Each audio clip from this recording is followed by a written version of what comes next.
게시판들을 이용을 하면서 목루가 국내외를 여행하면서 공유하는 현장 스케치와 일상을 같이 경험하실 수가 있고, 그리고 무엇보다도 매력적인 건 오프라인 행사를 이제 이니그마 클럽에서만 합니다.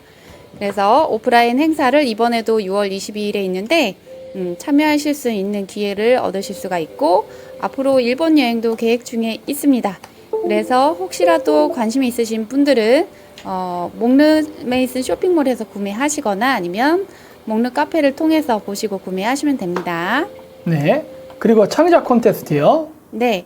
4분에서 18분 이하의 이게 영상을 제작을 하시면 되는데, 주제는 자유롭게 하시되 정치나 아니면 커뮤니티 가이드에 위배되는 그러한 내용들을 제외하시면 됩니다.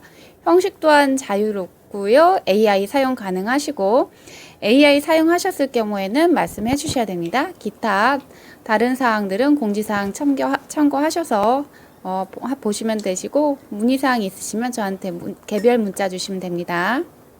네. 그리고 버튼클럽에다 핀 버튼 협찬해 주셨고요. 우리 키트 구매하시면 사은품으로 드리니까 참고해 주시기 바랍니다. 자, 그러면 이제 오늘 방송 주제로 가겠습니다. 대한민국은 안전한가에 대한 주제죠. 자, 우리 제이명 형님이 됐죠. 네, 그래서 우리나라 대한민국의 제1대 제후국 공이 되었습니다. 자, 그랬는데 이재명 공이 대통령이 되기 전서부터 이미 미국은 경고를 했죠. 왜냐? 이미 여러분 솔직히 우리 알잖아요. 이번에 선거 김문수가 이길 수 없다는 건 우리가 알고 있었잖아. 마음속에 희망을 품었지 실질적으로 알고 있었잖아요. 마찬가지로 미국 쪽에서도 이미 이재명이 대통령이 될 가능성이 높다는 걸 알고 있었습니다. 그래서 어떻게 돼요? 이미 선거가 있기 전서부터 헤그세스 미 국무장관이 안미 경중을 하는 것은 절대 안 된다라고 이야기를 했습니다. 중국에 종속 맞겠다. 누구를 상대로 한 얘기예요? 지금 여기 만나는 사람이 호주 총리, 그 다음에 일본 외무상, 그 다음에 필리핀 외무상 이런 사람들인데 필리핀이나 일본이나 호주를 보고 한 얘기가 아니란 말이에요. 한국을 두고 한 얘기입니다. 그래서 여기 나오죠. 한국 등을 겨냥해 안보는 미국에 의지하고 경제는 중국에 의지하는 이른바 안미 경중 외교를 경계했다 해서 안 된다라는 겁니다. 오늘 제명공 중국 시진핑 태화와 통화했다고요? 위로 전화입니다. 서로 위로 전화. 그 얘기도 할 거예요. 서로 간에 위로 전화 토닥토닥. 자, 그래서 미국은 이미 선거 전서부터 해가지고 안 된다. 안미 경중 웃기지 마라. 라고 이야기를 못 박았죠. 자, 그리고 어쨌든 이재명이가 우리나라의 대통령이 됐어요. 그러자 미국 언론에서는 뭐라고 얘기하느냐? 드디어 이재명이 대통령이 되면서 한국과 미국 간의 관계가 굉장히 나빠질 수 있을 것이다라는 이야기를 대대적으로 보도했습니다. 한 개의 매체에서만 한 게 아니라 여러 매체에서 거의 동일하게 얘기했어요. 그리고 아시죠? 이재명이 대통령이 됐음에도 불구하고 트럼프는 축하 메시지를 보낸 적이 없다는 거. 이 시기에. 그렇죠? 대통령 선거가 6월 3일 아니었나? 6월 3일 날 대통령이 이제 결정이 됐는데도 불구하고 미국 쪽에서는 뭐 축하한다 안 한다 얘기를 하는 게 아니라 야, 한미 관계 망할 수 있다. 문제 생길 수 있다. 이런 메시지가 먼저 떴어요. 또 같은 날 무슨 일이 있었냐? 빅터 차가 한국이 주한미군 조정 거부, 그러니까 그 방위비 분담이라고 이런 거 있죠? 이런 거 협상 안 되면은 주한미군 전면 철수시킬 수도 있다라는 이야기를 했습니다. 물론 미국 국회 내에서 반대하는 의원들이 많지만 트럼프는 어차피 이거 얘기했지만 주한미군이 철수하면 어디 갑니까? 일본 갑니다. 멀리 가지 않아요. 일본 가. 그러니까 미국 입장에서는 전략적으로 크게 동북아시아 이 어떤 그 군사 질서를 잡는데 문제가 없어요. 단 문제가 있다면 누구라 그랬죠? 우리가 문제 생긴댔잖아요. 주한미군 빠지면 우리나라 주가는 곤두박질 치는 거예요. 그렇죠? 경제 불안해지고 국가 신용 등급 떨어지게 돼 있죠. 그렇죠? 미군이 있기 때문에 미군 때문에 우리나라가 남북이 분단돼 있고 한 여러 가지 리스크가 있음에도 불구하고 외국 자본이 들어오고 투자가 되고 경제 발전이 되는 거예요. 근데 미군이 철수한다. 그래서 한국의 안보가 불안하다. 그러면 누가 한국에 투자하겠습니까? 그렇죠? 그래서 미국은 미군을 100% 전면 철수한다. 이런 일은 있을 거라고 생각하지는 않아요. 하지만 이재명이 대통령이 되는데 축하 메시지를 보낸 게 아니라 죄를 뿌리고 있다는 거야. 그렇죠? 경고하는 거죠. 한미 군사동맹에 문제 생길 수 있다. 그리고 이재명 정권 말 안 들으면은 주한미군 전면적인 철수할 수 있다. 이런 식으로 축하 메시지를 보내는 게 아니라 압력을 넣고 있죠. 그리고 축하는 느렸고 압박은 빨랐다. 그래서 트럼프 이재명 첫 통화 시차 아닌 메시지 문제. 그래가지고 트럼프가 계속 축하 메시지를 보내지 않고 저러한 이야기들이 여러 외신을 통해서 계속 우리나라에도 전달이 된 거죠. 트럼프 아예 언급도 안 했죠. 백악관 언급도 안 했죠. 그 백악관 대변인 여자가 한국에 대한 입장 발표가 어딘가 서류가 있을 것이다. 못 찾았다. 뭐 이런 얘기 하잖아요. 그거는 일부러 그러는 거거든. 일부러. 그래서 그런 식으로 해가지고 한국의 이재명에 대해서 어떻게 생각하고 있는지를 트럼프가 표현한 겁니다. 그러면서 뭐라 그러죠? 이재명 좌파 정권이라는 이야기를 계속 하죠. 미국에서. 이재명은 좌파 정권이고 한미 관계를 훼손할 수 있다. 계속. 그래서 뭐가 저러냐. 그래서 서방 세계에 아직 가시화되지 않은 이 대통령의 급진적인 이미지가 당장의 한미 관계에 영향을 미칠 수 있다는 주장도 나오고, 그 다음에 이 대통령은 한국의 외교 정책을 재구성하겠다는 계획을 가진 진보주의자라며 특히 중국 문제에 있어 트럼프 행정과 마찰을 빚을 수도 있는 인물이라고 평가했다. 라는 식으로 해서 계속 미국에서 밑밥을 까는 거야. 트럼프는 아직 축하 전화 안 했어요. 축하 전화 하지 않고 계속 이런 메시지만 뜨는 거예요. 야, 이재명이 됐다. 큰일 났다. 한미 관계는 망했다. 쟤는 중국이랑 친해서 문제 생길 것 같다. 뭐 이런 식으로 이런 얘기만 잔뜩 하는 거야. 백악관이나 트럼프는 1월 반구도 없고. 예. 그랬는데 이제 재미있는 게 뭐냐면 그 이재명이 새로운 대한민국이라는 글을 민주당 당토방에다 남기고 퇴장했답니다. 이거는 무슨 의미일까? 저는 좀 궁금해요. 무슨 의미로 이재명이가 저렇게 글을 쓰고 단톡방을 퇴장했는가? 혹시 트럼프 때문에 민주당 단톡방에서 나가고 앞으로 민주당 사람들과 다르게 기대와 다르게 중국을 멀리하고 미국하고 동맹관계를 강화하기 위해서 그런 건지 아니면 어떤 건지는 잘 모르겠지만 어쨌든 이재명이가 지금 굉장히 곤란한 상황에 처해 있습니다. 그랬고 이제 어렵게 통화를 하기는 했어요. 통화를 했는데 트럼프가 얘기한 게 뭐죠? 축한다 말은 했습니다. 왜? 그거 형식적으로 다 하는 거죠. 근데 그 다음에 바로 나온 얘기가 뭐죠? 관세 협의. 이미 트럼프는 알루미늄과 철강을 어떻게 했죠? 이재명이 대통령이 된 날 올려버렸죠. 50%로. 그리고 나서 지금 통화하는 거예요. 야, 관세 협의하자. 아니 이미 50% 올렸는데 무슨 관세 협의를 해? 더 올리려고 하는 건가? 트럼프가? 응? 이미 올렸잖아. 25%에서 50%로. 근데 야, 통화 한번 하자. 회의하자. 그래가지고 박사님 이재명 대통령 되면 둠스데이 된다고 하셨는데 아직도 유효할까요? 네, 유효합니다. 유효합니다. 비공식적인 루트들인데 제가 이번 주 금요일 날 방송을 하려는 주제가 뭐냐면은 이민입니다. 여러분 아십니까? 이재명 집권하고 나서 우리나라 모든 이민사무소가 해외 나가겠다는 사람들로 전화가 불이 난답니다. 지금. 그래서 벌써 이제 문제가 생긴 거예요. 여러분 해외를 나갈 수 있는 사람은요. 돈이 있는 사람들이 나갑니다. 그렇죠? 지금 우리나라에 돈이 있는 사람들이 다 한국을 떠나려 하고 있어요. 지금. 그런 사람들이 떠나면은 이재명이 뭐 40조 추가 경정 예산 마련한다고 하죠. 그 예산은 도대체 어디서 나와? 부자들 다 떠나면은 누가 세금 낼 거냐고. 이재명이 하고자 하는 그거 할 수 있겠어? 지금 그래서 전화기가 불이 난답니다. 이미 시작됐어요. 이미. 여러분, 지금은 세계가 연결되어 있기 때문에 세금을 올려서 부자들을 족쇄를 매려 그러잖아요? 그러면 해외로 도망갑니다. 너무 간단한 거 아니야? 아니, 중국조차도 시진핑이 부자들 옥죄니까 어떻게 하죠? 돈 싸들고 바리바리 싸들고 다 해외로 도망가잖아. 중국 같은 통제사에도 도망가는데 우리나라는 더 쉽지 않겠어요? 지금 그런 일이 벌어지고 있어요, 지금. 부자들은 나간다고 하고 집값은 오른다고 믿는 자들은 영끌 중. 이거는 일리 있는 얘기예요? 맞습니다. 부자는 나갑니다. 집값은 오릅니다. 왜 오르는 줄 알아요? 중국인들이 들어와서.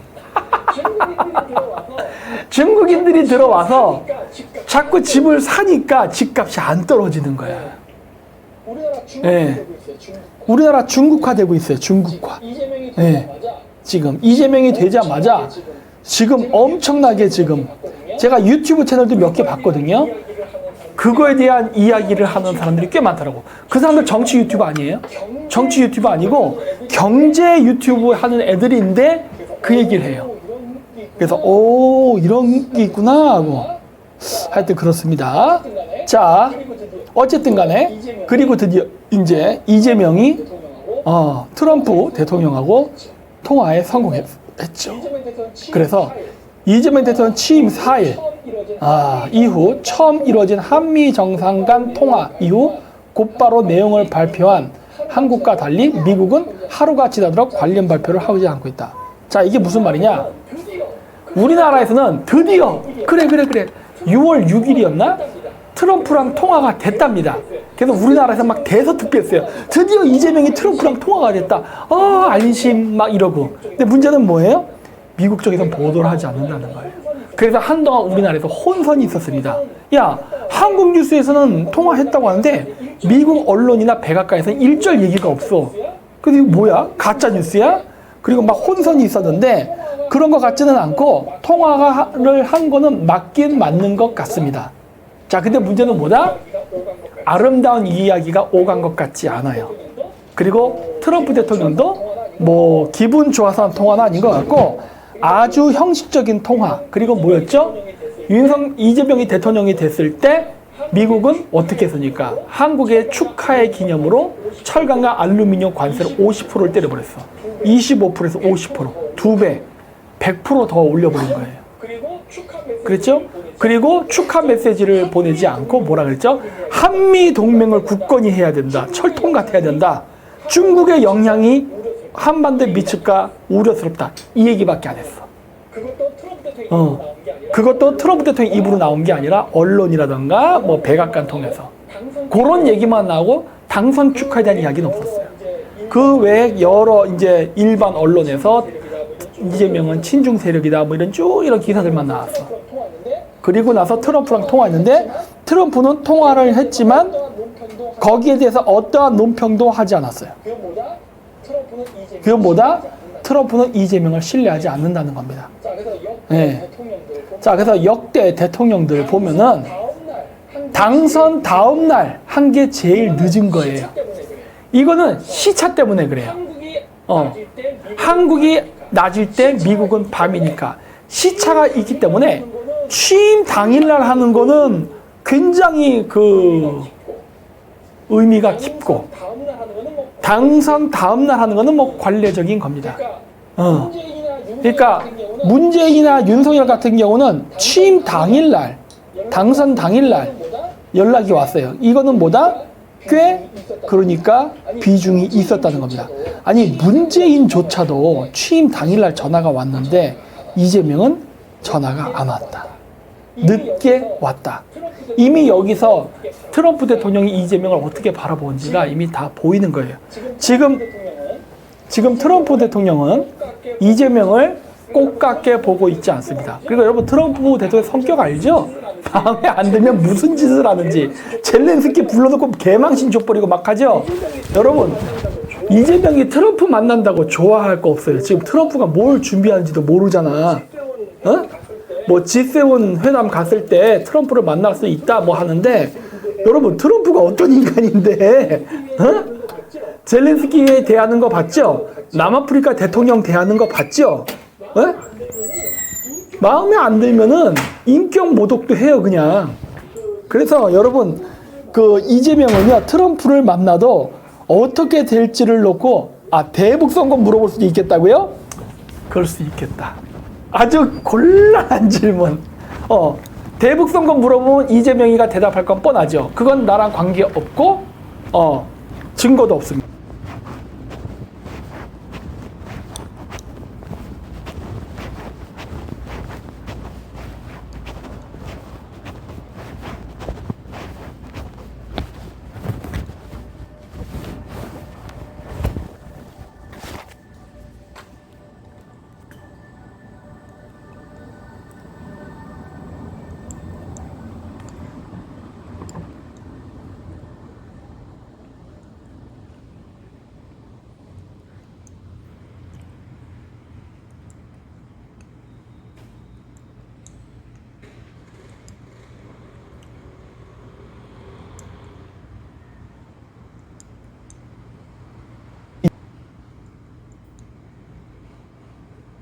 저기 이준석이 했던 것처럼 트럼프 대통령 당신도 안 받았잖아. 이런 얘기했다가 뒤지는 거지. 아시죠? 너랑 나랑 같냐?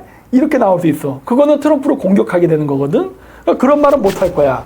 보통 이재명이 그렇게 하면은 역지사지로 공격을 하는데 트럼프 당신도 안 받았잖아. 이런 말은 못 할 거라고. 그러면 그 대답을 빼고서 다른 대답을 해야 되는데 쉽지 않을 거야. 쉽지 않을 거예요. 그거 아마 어떤 기자가 혹은 우리나라 사람이 거기도 기자들 있잖아요. 유튜버들도 많이 그 백악관 기자로 들어오거든요. 예를 들어 우익성향의 뭐 재미교포 유튜버라든가 기자가 이런 질문을 하면 어떻게 될까? 이 사람 할 수 있잖아. 그러면 이제 난리 나겠죠? 하여튼 기대가 됩니다. G7 이후에 트럼프를 만날 수도 있어요. 만났을 때 아주 짓궂은 질문들이 나올 거야. 그러면 이재명이 과연 거기에 어떻게 대답할지 한번 흥미진진합니다. 그렇죠. 9월에 너 전승절날 중국 갈 거야? 흥미로운 질문이죠. 예, 이것도 가능성 있네. 예, 요 지금 방금 하신 말씀들은 금요일 방송 때도 해야겠다. 금요일 방송 때도 해야겠다. 왜? 그 미국 애들 들으라고. 이런 질문 해라. 이재명 이런 질문하면 곤란해질 수 있다. 박근혜 대통령 때처럼 당신도 이번 9월 달에 전승절 있잖아요. 나는 지금 9월 달 궁금한 게 뭐냐면 모르겠어요. 이재명이 가는 것도 궁금하고요. 시진핑이 정승절 날 나오는지도 궁금합니다. 과연 왜냐? 시진핑의 동향. 원래 오늘 제목은 뭐였더라? 시진핑 뭐였는데? 우리 티르가 제목을 순화시켜버렸어.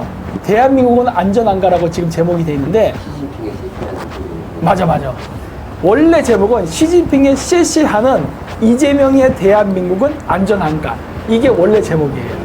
근데 요즘 우리 티르가 저의 방송 제목을 검열하고 있습니다. 벌써 저는 검열 사회 속에 살고 있어.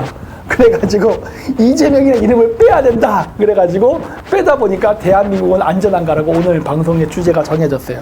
그래서 원래 그랬기 때문에 시진핑 얘기가 제 PPT에 나옵니다. 지금 이재명 얘기하면서 시진핑을 얘기 안 할 수가 없어. 자, 시진핑의 동향. 신화망에 보면은 2025년 6월 5일 날 신화망에 시진핑 중국 주석 알렉산드로 루카첸코 벨라루스 대통령과 회견했다라는 기사가 났습니다. 이렇게 6월 5일. 근데 여러분 아세요? 루카첸코 대통령은요 6월 2일 날 중국에 왔다가 6월 4일 날 돌아갔습니다. 돌아가고 하루 뒤에 중국에서 기사가 난 거예요. 이게. 근데 여러분, 보통 이런 거 신문 기사 낼 때 대통령이랑 시진핑이 악수하는 사진 보통 같이 나오지 않나요? 통상적으로? 근데 사진이 없어. 그냥 기사입니다.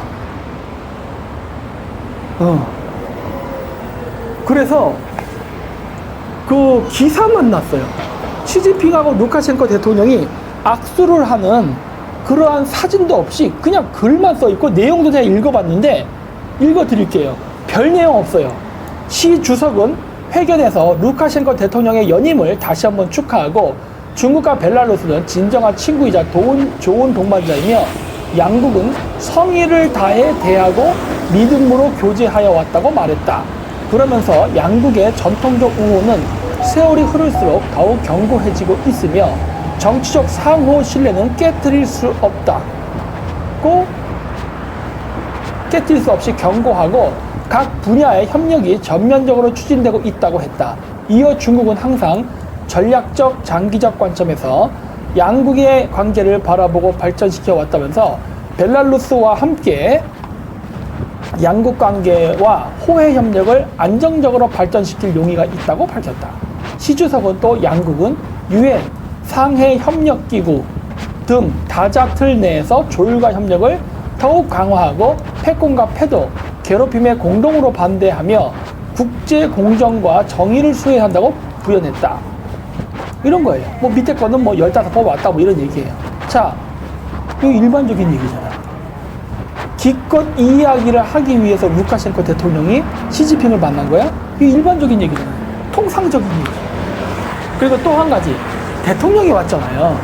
보통 이렇게 대통령이 와서 이제 하게 되면 뭐가 있냐면 여러분 아시죠? 박근혜 대통령, 이명박 대통령, 뭐 노무현, 문재인 다 이렇게 대통령끼리 만나고 나면 마지막에 뭐 하죠? 기자회견합니다. 성명 발표를 해요. 그래서 자 이번에 이렇게 우리 대통령이 오셨는데 양국 간의 이런 이해관계에 대해서 이야기를 했다. 그래서 어떠한 내용을 우리가 토론했다는 식으로 해서 얘기를 합니다. 그게 아주 일반적인 절차예요. 이건 국제 표준이에요. 한국이나 중국에서만 그런다는 게 아니라 모든 나라가 다 그렇게 합니다. 근데 이번 사태는 어땠느냐? 이렇게 만나고 그냥 루카셴코 대통령이 갔습니다. 아니 이게 뭐야? 아니 뭐 얘기를 해야 될 거 아니야. 뭐 만났으면은 시진핑하고 루카셴코 대통령이 나와서 뭐 기자회견이 됐던 성명 발표가 됐던 성명 발표 자체가 기자회견이죠. 해야 되는데 그거 없이 그냥 갔어요. 뭐 이런 경우가 다 있어? 이상하죠. 자, 근데 이게 왜 그럼 의미가 있느냐? 시진핑이 이 사진이 없는데 나중에 사진이 올라왔습니다. 그리고 이게 6월 5일이잖아요. 벨라루스에서 6월 4일 날 루카셴코 대통령이 중국에 방문했다 왔다라는 기사가 올라갑니다. 벨라루스에서. 그리고 나서 6월 5일 날 중국에서 시진핑과 루카셴코가 만났다는 기사가 저렇게 난 거예요. 어떻게? 사진도 없이. 그래서 내부에서 야 시진핑 왜 사진이 없냐? 시진핑 죽었나? 뭐 이런 소문이 막 나니까 어떻게 됐느냐? 나중에 인민일보에 사진을 실어서 다시 기사가 올라갑니다. 그래서 이상하다고 하는 거예요. 왜? 왜 이렇게 시진핑의 존재를 숨기지? 왜냐? 시진핑이 루카셴코를 만나기 전까지 약 20일 가까이 모습을 드러내지 않았습니다. 모습을 드러내지 않았어요. 시진핑이 활동을 했습니다. 근데 신기한 거는 아까 저 신화망에서 보여드린 것처럼 기사만 나는 거예요. 옛날 같으면요, 막 수행원들, 우리 김정은이 뭐 어디 갈 때처럼 수행원들 막 따라서 막 메모하잖아. 이런 사람들 뭐 쭉 따라다니고 그러면서 동영상, 뉴스도 찍고 신문에 이렇게 사진도 나오고 통상적이에요. 그런데 계속 글만 나왔어요. 시진핑이 하남성 어디를 방문했다. 끝. 이런 식이야. 그러니까 사진도 없이 동영상도 없이 그냥 기사만 찍 나가는 거야. 옛날 때 안 그랬어요. 그리고 또 뭐가 있었느냐? 중국 공산당 그 회의들이 있잖아요. 여러 회의. 회의에 시진핑이 계속 출석을 안 했어요. 루카셴코 만나기 전까지 계속 회의도 불참했습니다. 그래서 지금도 계속 이야기 나오는 게, 야, 시진핑 쫓겨났나? 라는 이야기를 많이 합니다. 암살당하지 않았습니다. 암살당하지 않았어요. 박사님, 장유사 입장에서는 중국 남쪽에서 전쟁 터지면 이득 아닌가요? 아닙니다. 손해입니다. 왜? 이 전쟁은 질 거기 때문에. 지는 전쟁에 참가하면 어떻게 되죠? 전쟁 끝난 다음에 패전국이 돼갖고 저런 장군은 사형당합니다. 전쟁을 통해서 이득을 볼 수가 없어요. 전쟁을 하지 않아야 이득을 보는 겁니다. 그리고 장유샤 같은 애들 재산 다 어디 있겠어요? 미국이나 스위스나 이런 데 있단 말이야. 그거 다 재산 동결됩니다. 무슨 이득이 있겠어요? 응?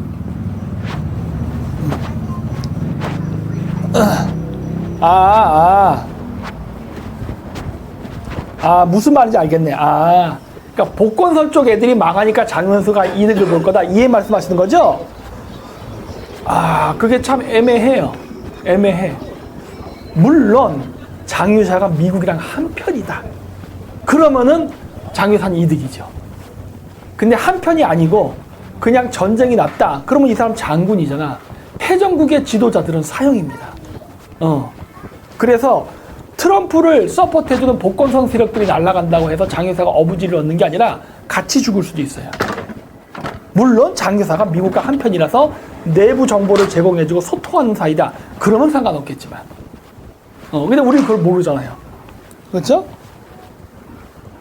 시진핑 내려오면 찌스는 어떻게 되나요? 그게 바로 오늘 방송의 주제입니다. 그래서 내가 원제가 뭐라 그랬어요?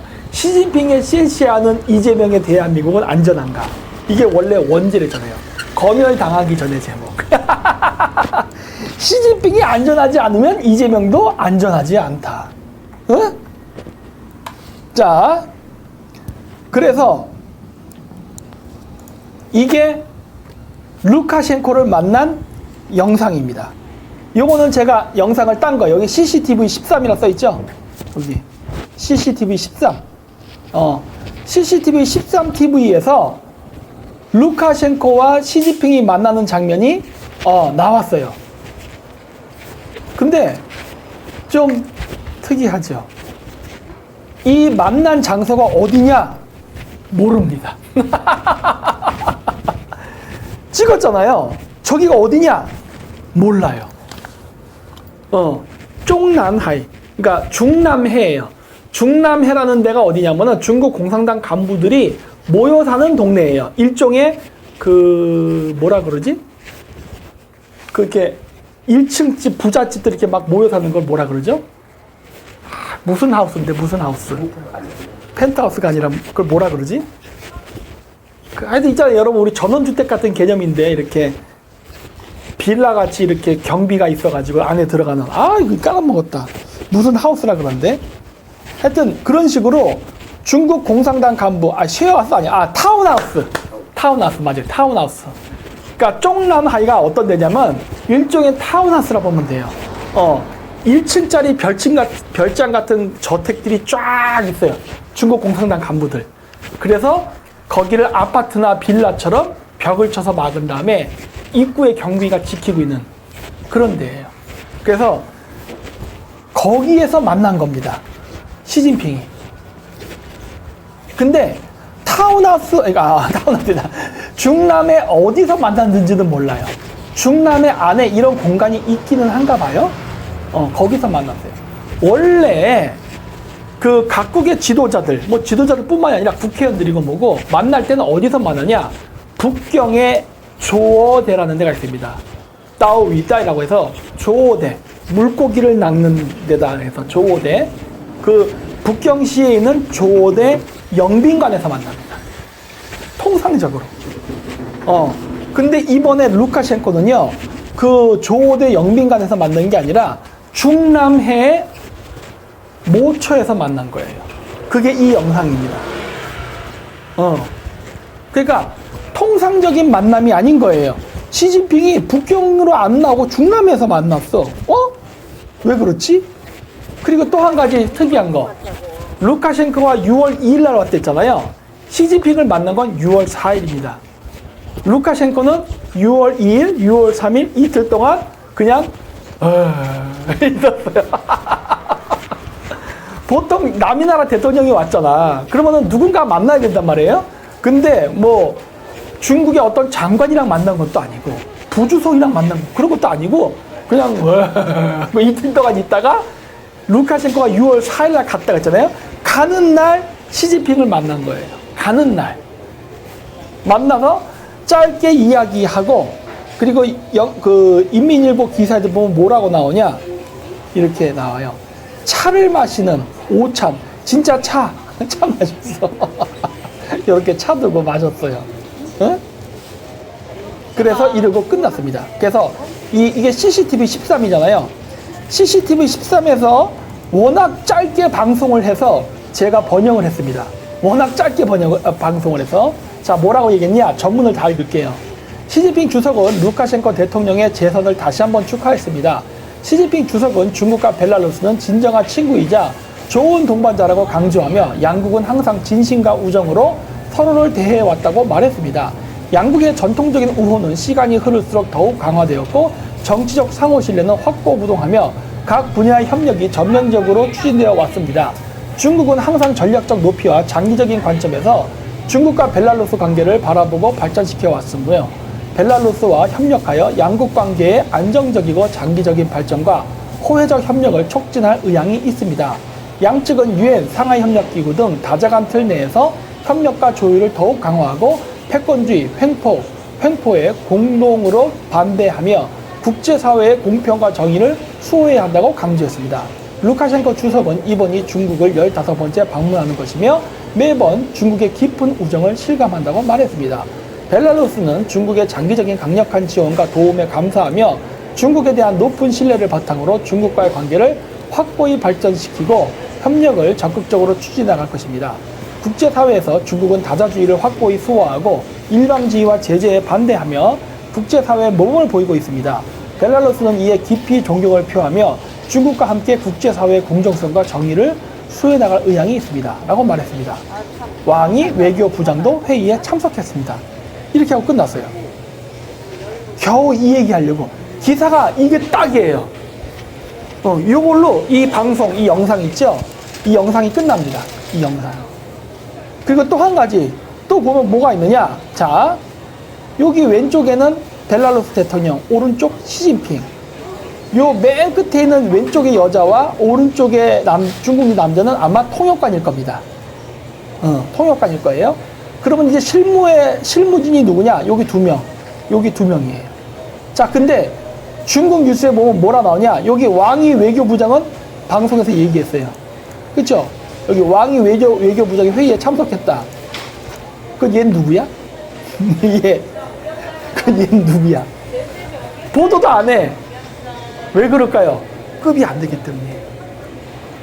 지금 벨라루스 대통령을 만나는데 벨라루스 대통령을 만날 때 시진핑 주석과 동석하는 사람들이 급이 안 되는 사람이에요.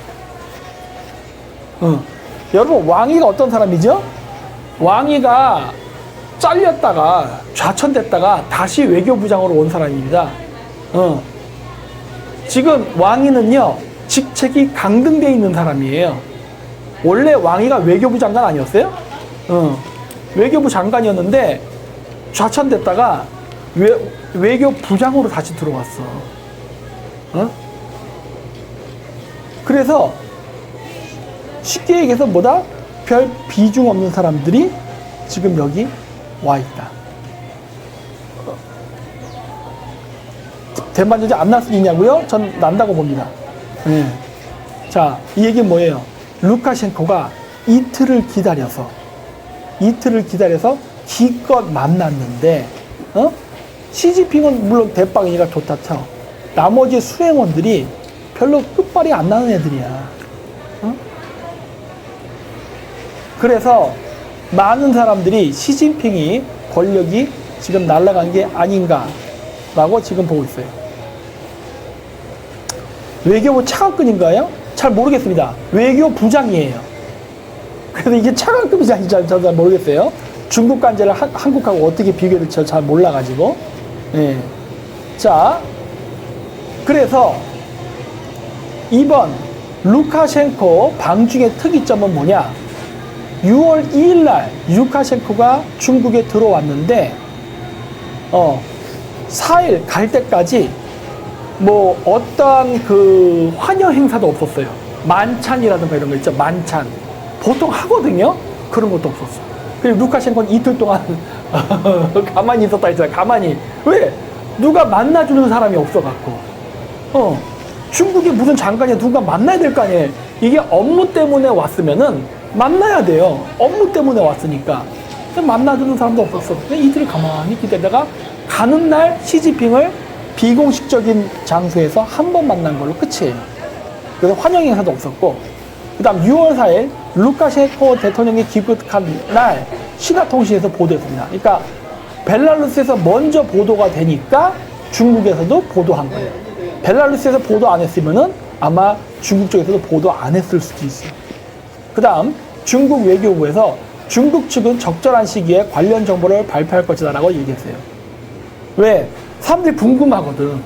아니 왜 제때 보도를 안 합니까?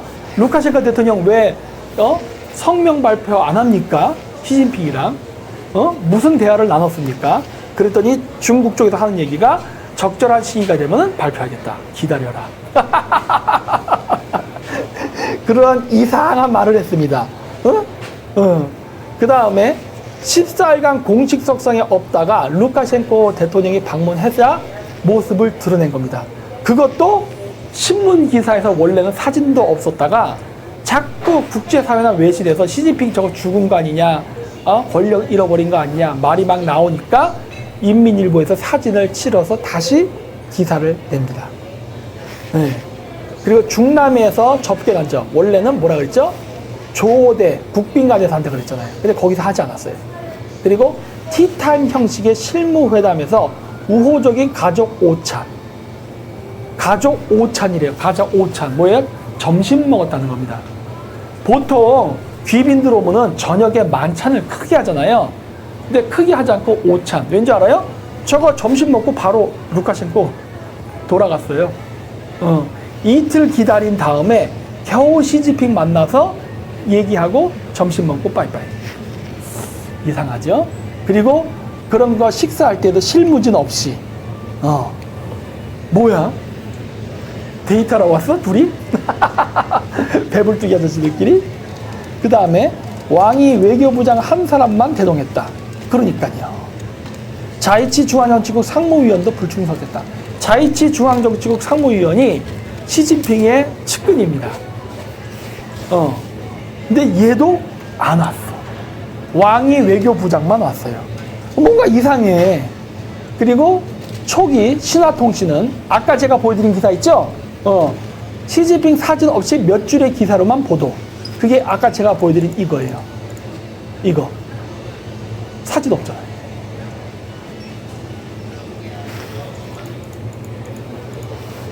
그리고 시진핑 루카셴코 간의 회담 이후 공식적인 합의각서나 회담 내용에 대한 공개가 없었다.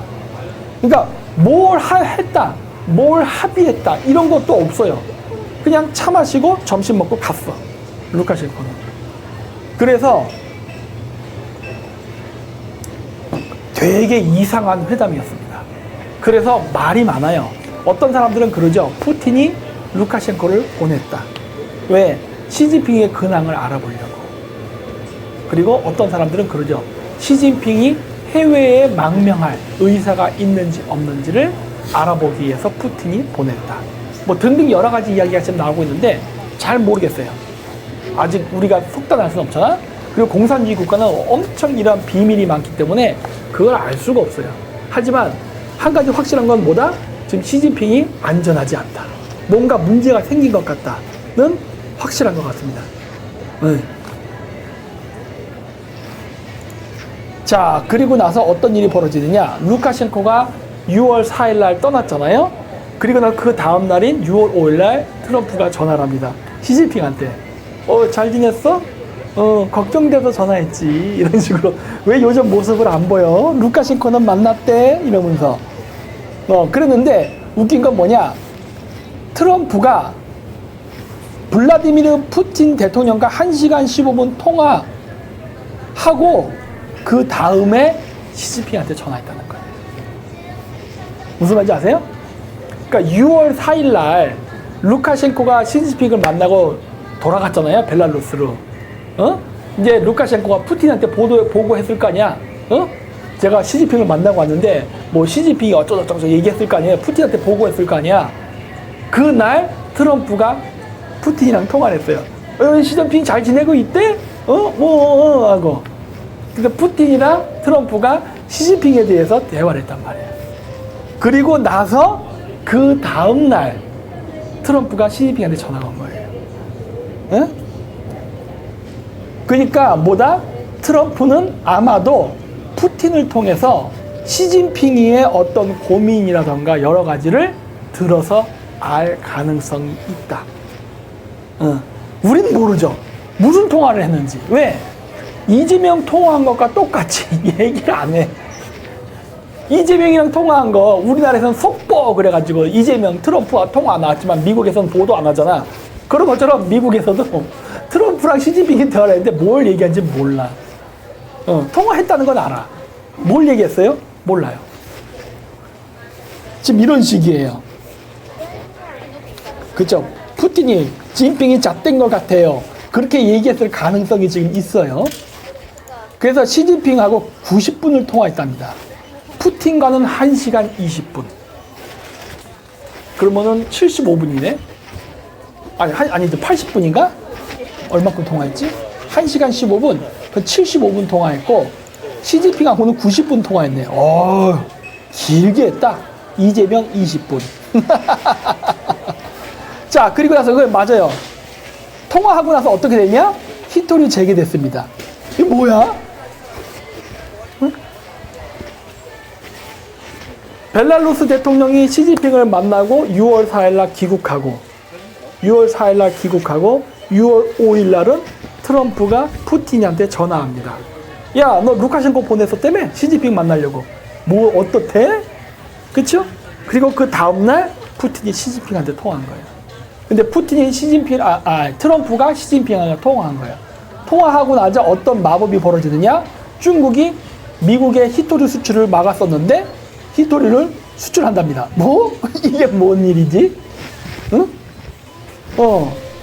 히토리 다시 수출한대요. 중국이 갖고 있는 2개의 카드가 있어요. 미국을 연맥일 수 있는 2개의 카드가 뭐냐? 첫째, 미국의 국채를 파는 거. 둘째, 히토리 수출 금지입니다. 근데 지금 중국이 미국 국채 파는 거는 지금 미국이 어떻게 대항한다 그랬죠? 달러 기반 스테이블 코인. 이 회사들이 중국이 국채를 팔면은 어떻게 한다? 얘네들이 걷어들인다 그랬죠. 얘네들이 산다고. 즉, 중국이나 일본이 국채를 판다고 해서 미국이 거기에 데미지를 먹지 않는다. 스테이블 코인을 판매한 그 돈으로 사들인다. 그쵸? 자, 그 다음 두 번째 무기가 히토리였습니다. 히토리는 아직 대안이 없어요. 대안은 없지만, 이번에 트럼프랑 통화하고 나서 그냥 히토리를 무역 제기했습니다. 그래서 야, 이거 골 때린 사건 벌어졌다. 이거는 뭐다? 시진핑이 졌다. 그리고 또 뭐다? 미국의 보잉 항공기 보이콧 했잖아요. 다시 산답니다. 시진핑이 졌어. 뭔지는 몰라도 시진핑이가 뭔가 궁지에 몰려 있어요. 그래서 결국 뭐야? 보잉 항공기도 원래 안 산다고 택택거렸었는데 물론 안 산다고 한 거 태국이 사줬습니다. 그쵸? 그러니까 미국은 2배로 이익 본 거야. 왜? 중국에 못 파는 거 태국이 사갔어. 그랬고 플러스 알파 뭐다? 중국이 다시 사겠대요. 그리고 히토리도 한다. 전쟁 안 나고 끝날 수 있으려나? 그러면 참 좋겠는데 지금 이 결정권은 사실은 중국이 갖고 있는 게 아니에요. 미국이 갖고 있어요. 근데 제가 얘기했죠? 미국이 빚을 갚으려면 어떻게 된다? 전쟁이 필요하다. 또 골치 아픈 문제입니다. 자, 그래서 주요 정상들의 통화네요. 이렇게 보면 돼요. 6월 2일 날 벨라루스 루카셴코 대통령이 중국 방문했고 6월 3일 날 이재명이 대통령에 당선이 됩니다. 그리고 나서 6월 4일 날 루카셴코 대통령이 시진핑하고 면담하고 귀국해요. 그리고 나서 6월 4일 날 트럼프가 푸틴한테 통화합니다. 너 루카셴코 보냈다며 어떻게 됐냐? 하고. 그리고 6월 4일 날 무슨 일이 있었냐? 주중 영국 대사가 천안문 사태에 관련된 사진을 중국 SNS에 올려버린다. 에라 좀 먹어라 그러고 그냥. 중국 좆대 봐라 그러고 그냥 올려버려요. 중국의 주재하는 영국 대사가 중국 SNS에 올려버린 거예요. 아니 좀 먹어라 그러고 중국 좀 먹어라. 그런데 중국이 어떻게 반응했죠? 통상 같으면 영국 이 새끼 죽여버릴 거야. 너 영국 제품 다 끊어. 이렇게 나가야 되는데 중국 정부에서 뭐라 해야겠냐? 이거는 정치적인 가시거리를 만들려는 거야. 무시해. 이런 식으로 의아부야 지나가 버렸어요. 되게 약해졌네. 옛날 같았으면 이러지 않았을 텐데 굉장히 중국 정부가 뒷걸음질 친 거예요. 강력하게 대응을 못했어. 예전 같았으면 했지. 그리고 6월 5일 날 트럼프가 시진핑과 90분 통화했어요. 그러니 히토리를 다시 수출합니다. 그리고 6월 6일 날 트럼프가 이재명하고 20분 통화한 거예요. 그러니까 그러고 이재명과 통화한 거예요. 이재명 잘 지내? 시진핑이 네 안부 묻더라? 그러는 거지. 시진핑이 네 안부 묻더라. 잘 지내냐고. 그 찔린 목은 어때? 더 이상 암살당할 위험은 없는 거겠지? 막 그러고, 그러는 거 아니에요. 진짜 웃기지. 그러니까 이거를 보려면은요, 전체적인 흐름을 봐야 돼요. 전체적인 흐름. 지금 보면은 뭔가 시진핑이 뭔가 곤란해, 지금. 뭔지는 몰라도. 그러니까 이미 트럼프는 푸틴을 통해서 시진핑의 속마음을 다 들었을 거야. 왜? 시진핑이가 루카셴코 만나서 얼마나 막 자기 하소연을 했겠어. 이 새끼들이 나를 다 왕따시키고, 이 새끼들이 나를 죽이려고 했어요. 이런 씨발로그 자식들, 어쩌저쩌 막 미주알, 호주알 다 얘기했을 거 아니야, 루카셴코한테. 루카셴코 푸틴한테 다 떠들었을 거 아니야. 그리고 푸틴이랑 트럼프랑 떠들어가 서로 다 안 상태에서 이제 시진핑한테 전화한 거 아니야. 그러니까 시진핑이가 트럼프가 해달라는 거 다 해줬잖아. 그래. 히토리도 다 줄게. 비행기 살게. 다 하잖아. 그쵸? 그래서 이재명이가 통화를 했는데 얘기했잖아요. 미국에서는 이재명과 통화했잖아. 성명 발표를 안 한다고. 그러니까 한국에서 혼선이 와버리잖아. 한국 신문에서는 통화했다고 얘기를 하는데 미국 쪽에서는 했다 안 했다 얘기를 안 해버려. 존나 헷갈리죠. 이러면 누가 곤란해지죠? 트럼프가 곤란해지지 않아요. 이재명이 곤란해지지. 너희들 가짜뉴스 발표했냐? 이렇게 욕먹을 거 아니야. 일부러 엿대라고 하는 거지. 이거 제명이 반중춘미하게 되는 거 아닌가요? 알 수 있을까? 나는 되게 그가 지금 흥미진진해요. 이재명이가 반중춘미를 한다? 와, 개천에서 욕나는 거죠. 아니 그러면은 지금 여기 중국에서는 삼합회랑 성남 국제 마피아가 가만히 있을까? 응? 굉장히 골치 아픈 상황이 발생하겠죠. 자, 예를 들어서예요. 이재명 밑에 움직이는 떨거지들 중에 깡패 조직들 많잖아. 자, 예를 들어서 이건 제 소설이야. 제 소설. 미국 FBI에서 한국 쪽에다가 또 정보를 흘려요. 야, 이번에 부산항으로 들어가는 뭐 선박 C436 이 배가 있는데 이 배에 마약 실려 있다? 잡아. 그러면 과연 이재명이 잡을까? 응? 나는 그게 더 궁금해. 그러한 정보를 제공해줬을 때 이재명 정권에서 그 마약사분들을 잡을까? 안 잡으면 어떻게 될까? 이거를 잡으면은 분명히 이재명 지지 세력 쪽에서 반발을 할 겁니다. 너 이 새끼 뭐 하는 짓이야? 내 사업을 말아먹으려는 거야?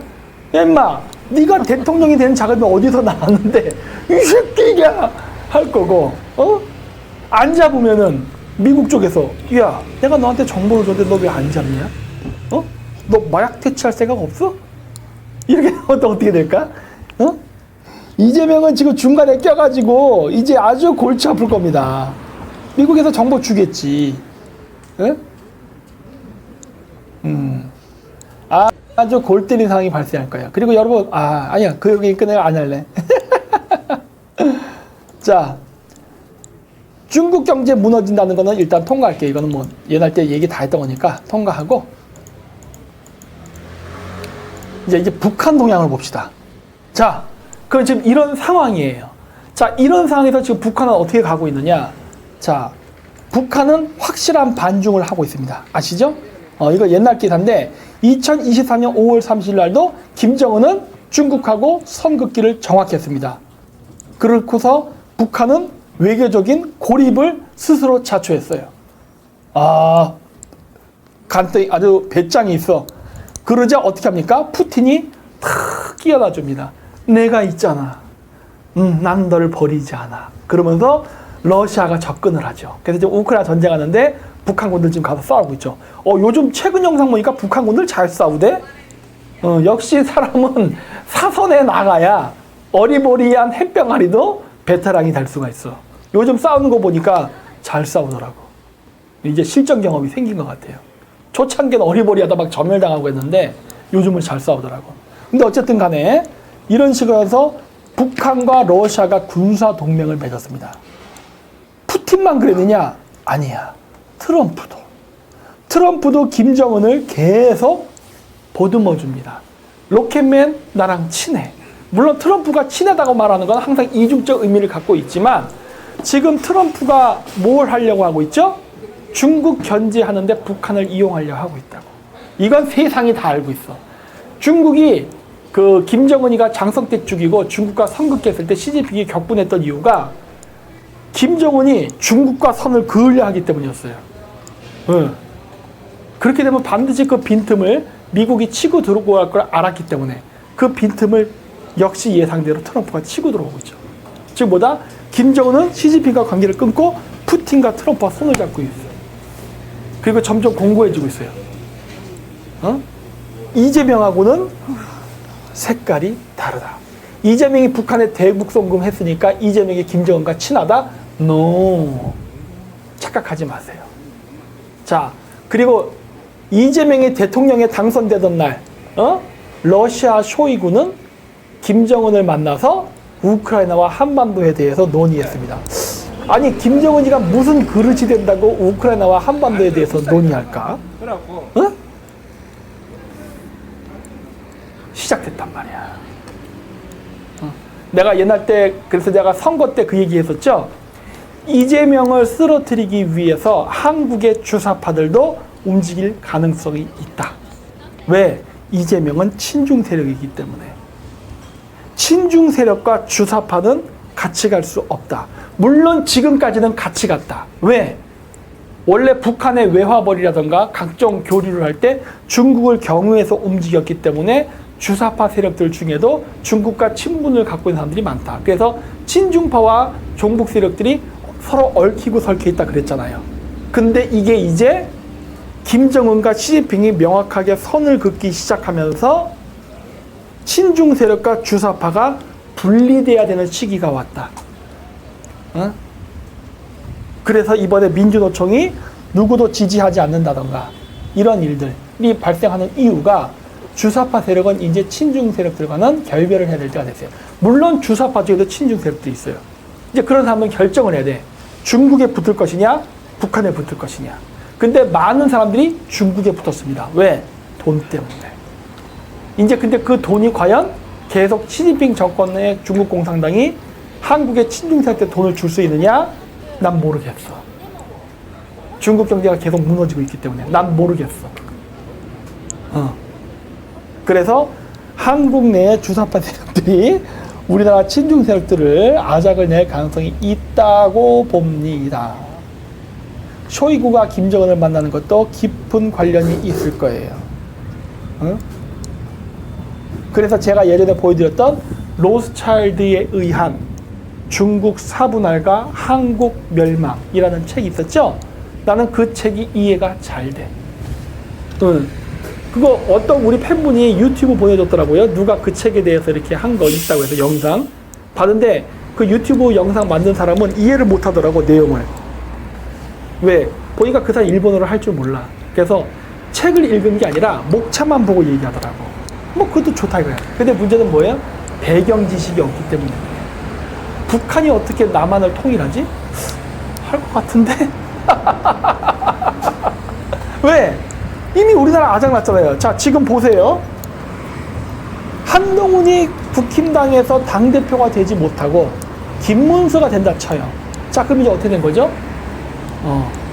이제 물론 김문수는 주사파 아닙니다. 주사파 아니에요. 하지만 김문수와 어울리는 같이 활동했던 세력들이 주사파들입니다. 이 사람들이 국힘당에서 당권을 장악하고 대통령도 나오고 하게 되면 어떻게 되죠? 우리나라는 이제 주사파, 종북 세력들이 대통령도 하고 국회의원도 하는 시대가 되는 거예요. 지금 그게 가까워졌어. 어쨌든 중국 세력은 몰아냈잖아. 그렇죠? 아주 지금 골치 아픈 상황이 돼가고 있는 거예요. 우리나라. 그리고 북한은 우리나라에 대해서 어떠한 논평도 하지 않았습니다. 그리고 푸틴과 시진핑은 대북 제재를 포기했고 한반도를 외교적 문제를 해결하자. 통일전선 전술이죠. 전쟁 없이 남한을 먹겠다. 이재명이라는 친중 세력을 제거할 우파의 제대로 된 세력이 없어요. 우리가 그렇게 반중 친미를 외치는데 우리의 반중 친미 운동을 누가 부숴버리고 누가 억제했죠? 친박연대. 그 다음에 소위 우파 정치인들. 얘네들이었어요. 왜? 친박 세력들이 중국하고 커넥션이 이게 돼 있잖아요. 그러다 보니까 다 친중 세력이란 말이에요. 그래서 우리의 반중 친미 운동을 다 죽여버렸죠. 그러다 보니까 어떻게 돼요? 이진핑의 친중 정권을 막을 국힘당의 대안 세력이 없는 거예요. 있었죠, 한동훈이. 내쫓아버렸잖아요. 그리고 나서 어떻게 된 거죠? 운동권 출신 김문수와 친중 세력 권성동. 권성동이 내세운 한덕수. 이렇게 해서 이재명에게 대항하려 했던 거야. 아무 의미가 없는 거예요. 지금 우리나라는 가장 거대한 세력이 친중 세력. 그 다음에 주사파 세력. 그 다음이 반중 친미 세력이야. 그러니 이재명 세력을 몰아내고 그 다음을 차지할 수 있는 대안 세력이 한동훈이 되면 좋겠는데 10중8구 김문수를 중심으로 한 운동권 출신들, 하태경, 그 다음에 김문수, 뭐 많잖아. 운동권 출신들 많잖아요. 국힘당에도. 걔네들이 장악할 가능성이 높은 거예요, 지금. 그렇죠. 친중을 주사파가 청소할 가능성이 있습니다. 그리고 우크라이나식 광물 협정으로 북미 관계를 개선할 가능성이 있다. 북한의 히토류가 많습니다. 북한의 히토류가 많기 때문에 미국이 북한과의 관계를 개선할 필요가 있어요. 지금 당장은 시진핑이가 다시 히토류 수출을 재개했지만 또 언제 끊길지 몰라. 따라서 미국이 중국하고 전쟁을 하려면 북한산 히토류가 필요합니다. 북한은 그걸 통해 평화협정을 맺고 경제제재를 풀고 그래서 경제성장을 할 수 있는 계기를 마련할 수 있고 미국 입장에서는 북한을 미국 편으로 만들고 그렇죠? 그리고 중국이 차단하는 히토리를 북한을 통해서 얻으니까 좋고. 그래서 제가 트럼프가 김정은하고 한편 될 거라는 얘기를 계속 하는 거예요. 자, 문제는 뭐다? 이 히토류 사업을 이재명이 중국을 통해서 북한에 연락을 해서 대북송금을 쌍방울을 통해 가지고 500억을 투자해서 중국을 경유해서 히토리를 팔려고 했어요. 트럼프가 가만히 냈을까? 미국도 북한산 히토리에 관심이 많은데 이재명은 북한의 히토리를 장사하려고 그랬어. 근데 여러분 생각해 보세요. 그 당시에 북한은 경제 제재를 받는 상태였습니다. 물론 지금도 경제 제재를 받는 상태예요. 북한이 경제 제재를 받는 상태인데 북한에서 히토류를 추출하면은 그거 어디다 팔 수 있을까? 북한 제품은 수출할 수가 없어. 제재를 당하니까. 근데 이재명이가 김성태를 통해서 북한산 히토류를 수출해서 팔려고 했단 말이에요. 자, 그럼 그거 어디다 파는 거예요? 중국에 파는 겁니다. 그쵸? 북한에서 사서 중국에 파는 거예요. 그건 중국에서 어떻게 하죠? 메이드 인 노스코리아가 메이드 인 차이나로 레벨 딱지가 바뀌어서 그게 전 세계에 수출이 되는 거예요.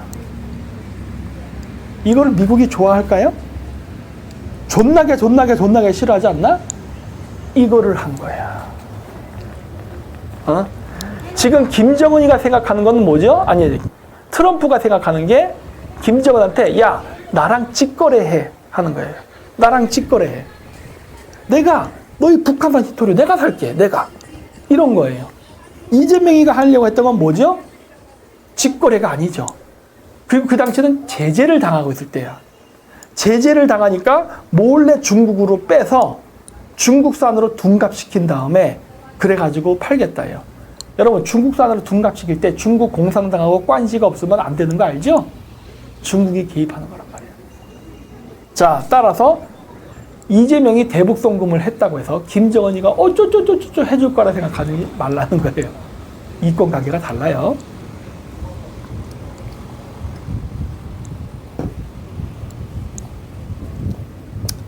네, 이재명의 구매 대행은 나가리 됐습니다. 그리고 할 수가 없는 거예요.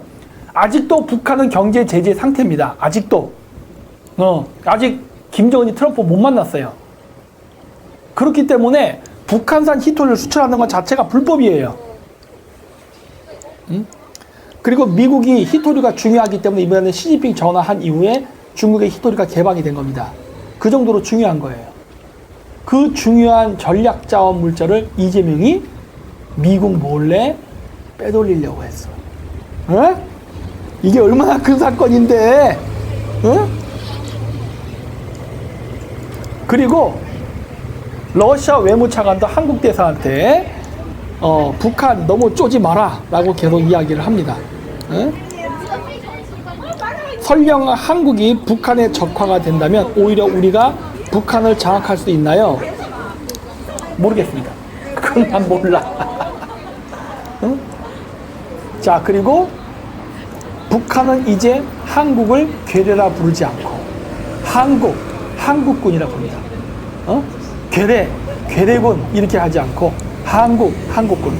이제 남남이다 이거지. 그래서 전쟁의 징조가 있느냐? 있죠. 이미 미국의 싱크탱크는 중국이 대만을 침공할 것이라는 가정하에 훈련을 하고 있습니다. 그리고 당연히 한반도까지 전쟁이 확전될 것이라고 보고 있어요. 그래서 이미 훈련도 그렇게 하고 있습니다. 자, 이제 이재명이가 이제 중요한 거예요. 대만에 중국이 침략했다. 자, 한국 어떻게 할 거예요? 대만 도울 거 안 도울 거야? 미국은 이미 한국이 돕는다는 가정하에 작전을 짜고 있습니다. 근데 한국 대통령이 안 하겠다고? 그 말이 돼? 미국은 당연히 한다라고 생각하고 있어요. 훈련도 그렇게 하고 있습니다. 이재명이가 안 돼. 이거 될까? 대만에도 시에 중국에도 시에 이거 안 통한다니까? 지금은 하나를 골라야 되는 거예요. 미국이야, 중국이야. 물론 답은 정해져 있어요. 무조건 미국이야. 중국이야 했다가는 깃방망이 날아가는 거야. 이재명도 알죠? 자기가 지금 얼마나 중대한 범죄를 저질렀는지. 대장동 사건 이런 것들은 국내 문제지만 대북 송금은 국제 문제입니다. 따라서 이재명이 미국이 원하는 대로 움직이지 않으면 대북 송금 문제를 가지고 이재명을 탄핵하거나 아니면 국제사법재판소에다가 제소를 해버릴 수도 있어요. 체포하라고. 그렇게 되면 어떻게 되죠? 우리나라의 여러 외교적 역량이나 위상이 급격히 축소됩니다. 이재명이 해외 안 나가면 돼. 한국에서 누가 체포하겠어? 못해. 하지만 어떻게 되죠? 우리나라 국가적 위상이라든가 모든 것들이 다 떨어져요. 그럼 우리나라 수출이라던가 그다음 우리가 또 외채 빌렸잖아. 은행 이자 문제라든가 이런 것들이 다 나빠집니다. 여러 가지로 힘들어지게 돼 있어. 그리고 눈에 보이지 않는 여러 가지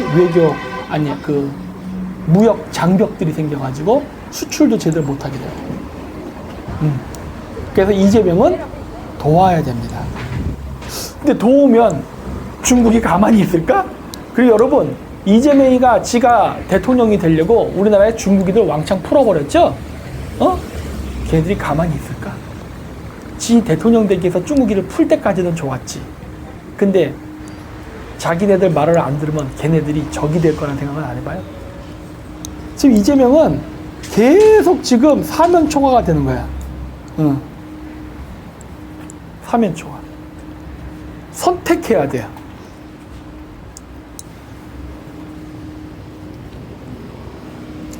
자, 그러면서 6월 8일 날 흥미로운 기사가 나왔죠. 뉴욕 타임즈는 2023년에서 2024년 초에 작성된 것으로 보이는 8페이지 분량의 러시아 연방보안국 문서에서 중국에 대한 러시아 정보당국의 속내가 적나라하게 드러났다고 전했다. 보도에 따르면 FSB 문서에 중국은 적으로 묘사되어 있으며 중국이 러시아인 스파이를 모집하려던 시도를 강화하고 정권에 불만이 있는 러시아 과학자들을 유혹해 민감한 기술을 손에 넣으려 한다는 내용이 담겼다. 그래서 이미 러시아는 중국을 견제하고 있습니다.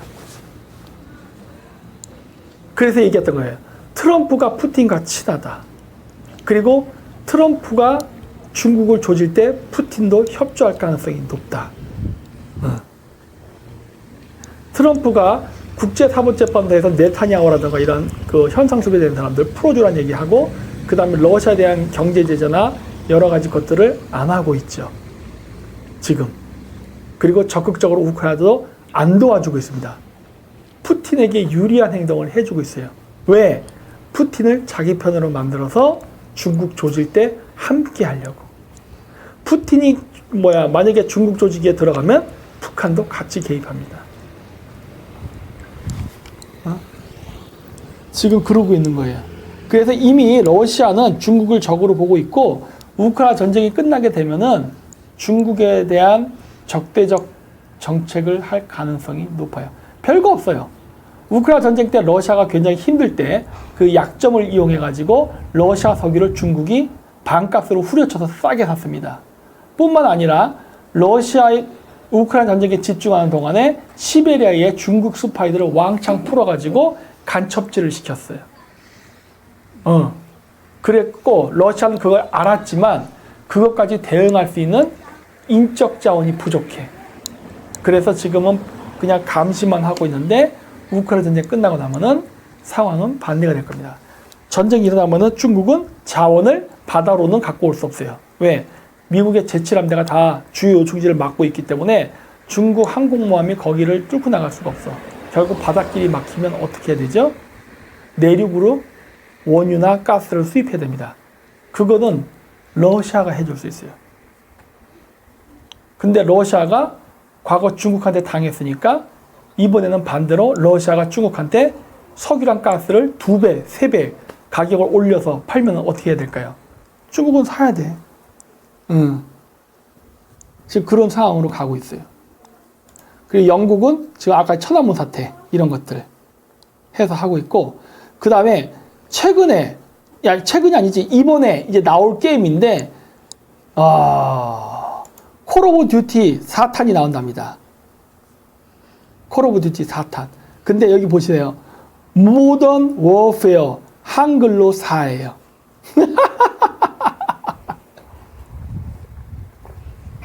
콜 오브 듀티 4탄이에요. 4탄. 근데 숫자 4라던가 이런 걸 쓴 게 아니라 한글로 4라고 썼어요. 왜 4냐고요? 이 콜 오브 듀티 4탄은 배경이 한국입니다. The Returns of DMZ, 비무장지대. 그래서 투맨 맵, 이건 두만강을 뜻하는 거예요. 죽을 사, 정확히 보셨어요. 죽을 사. 그것도 포함되어 있는 것 같습니다.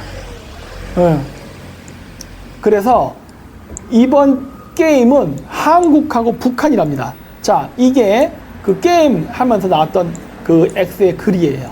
뭐라 써있냐? 단독 보도. 인피니티 워드의 개발 중인 콜 오브 듀티 2026년의 타이틀은 현재 모던 워페어 4입니다. 이 캠페인에서는 남한과 북한이 주요 역할을 맡을 예정입니다. 141 SAS 대한민국 국군은 3차 세계대전을 일으키기 위한 위장작전을 펼치는 마카로프와 코니 그룹을 물리치는 주요 3개 진영입니다. 모던 워페어 4의 스토리는 모던 워페어 3탄의 엔딩에서 셰퍼드가 프라이스에게 소프가 마카로프에게 살해당하는 후속 스토리로 진행됩니다. 현재 게임에는 미래적인 기술, 무기가 등장할 예정이지만 대부분 현대적 요소를 유지할 예정입니다. 2026년 버전이에요. 아직 아니야. 지금 2025년이잖아. 근데 콜 오브 듀티 이번 2026년 버전이 한국이야. 남한과 북한. 남한, 북한, 그리고 두만강. 흥미롭습니다. 어? 흥미로워. 자, 그리고 국제정세. 중국이 계속 우리나라에 들어오고 있고, 영국은 지금 전비 태세 복원, 방산 투자하겠다는 얘기를 하고 있고, 이란 핵결산 제대로 안 돼가지고, 전쟁 날 가능성이 있어요. 중동부. 그리고 트럼프는 이스라엘이랑 이란이 싸우면은 네타냐후 편을 들 겁니다. 그래서 네타냐후를 건드리지 말라 하면서 압박을 넣고 있어요. 그러면서 뭘 하느냐? 나토에서 철수한다 만다 말은 많지만 미군은 독일에 계속 주둔할 것이고 나토 사령관도 미국이 맡는답니다. 이 얘기는 뭐다? 트럼프가 나토 사령관이 미군이고 나토의 주역은 역시 미군입니다. 그러면 어떻게 되죠?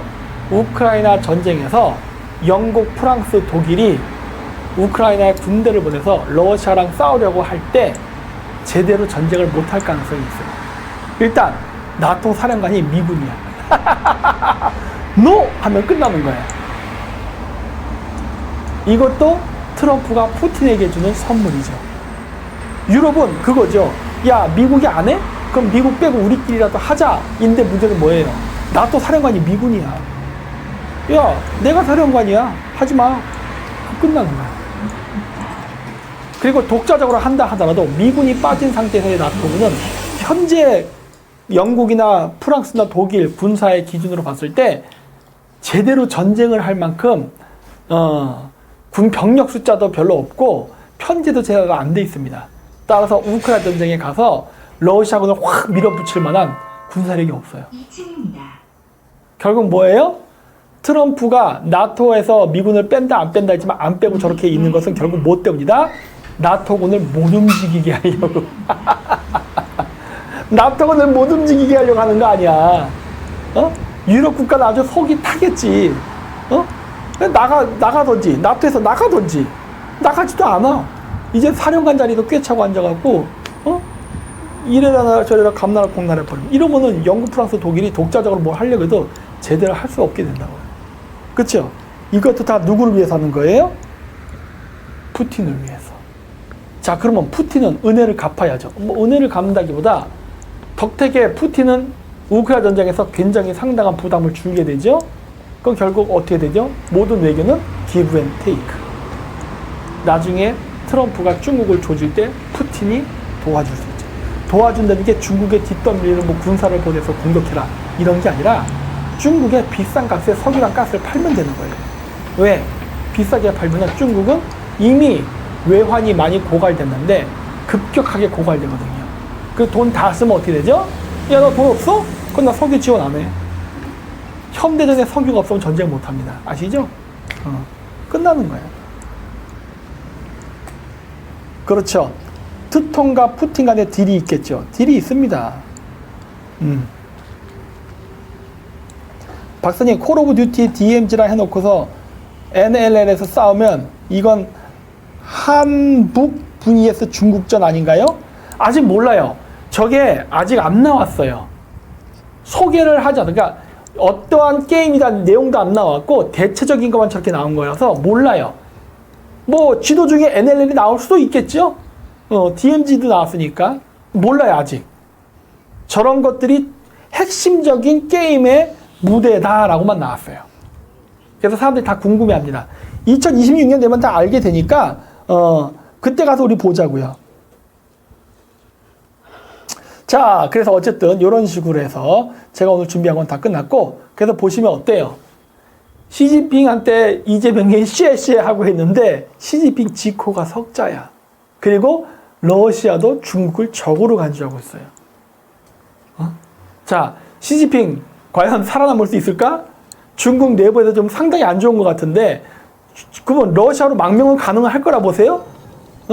푸틴이 시진핑을 적으로 보고 있다니까? 지금 시진핑은 내우외환이에요. 중국 내부에도 자기 정적들이 너무 많고 외부에도 많아. 따라서 시진핑은 정권에서 쫓겨나는 순간 죽었다고 봐야 돼. 아니면 평생 죽을 때까지 감옥 가겠지. 지금 그런 상황이에요. 그래도 한동네 사는데. 그리고 중국 대만 전쟁은 중국 공산당은 원하지 않습니다.